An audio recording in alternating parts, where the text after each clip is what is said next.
All right, I'm going to make some attempts to use some paint stripper for my light bezels and the chrome stripping at the grill. And so I don't know. I just kind of bought a product, see what happens. Spray it on. I mean, spray it on, but brush it on, and we'll see what happens.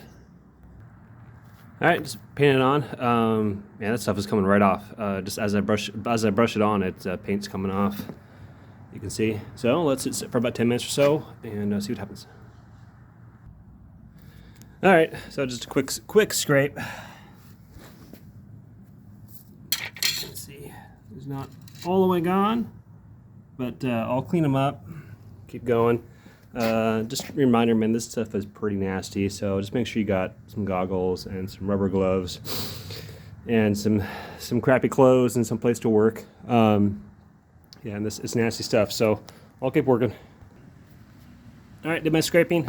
So the brush you need, it's just a soft copper wire brush. I mean, nothing hard, just something soft, just enough to scrape the paint off. It comes right off, so I haven't wiped them down yet, but just kind of, like I said, you got chrome on here, so we don't want to scratch any of that or scratch the undersurface. Keep going. All right, got them all wiped down.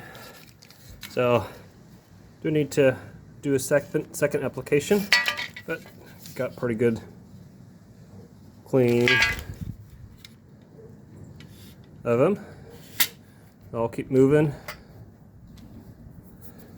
And then in between, I put some new paper down and I cleaned my wire brush, not perfectly, but just degunkified it. And keep going.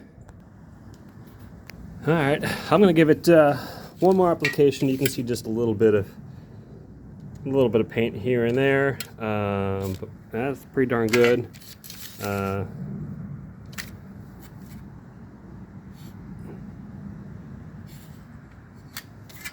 this one here has a little bit of paint on it, if you can see it.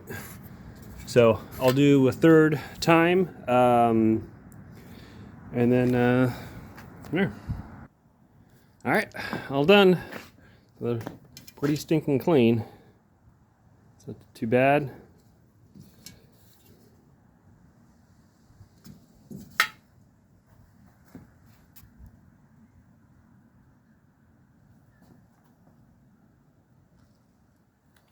And this bezel here is pretty messed up. So I'll see if I can clean it up a little bit better in terms of the dings and the dents. The shape is good. So that is the original one. So we'll see. May not replace it, but I know the replacements don't quite fit just right. So we'll see. But either way, they're all cleaned up. And later this year, I'll paint these and I'll post a video on that one. All right.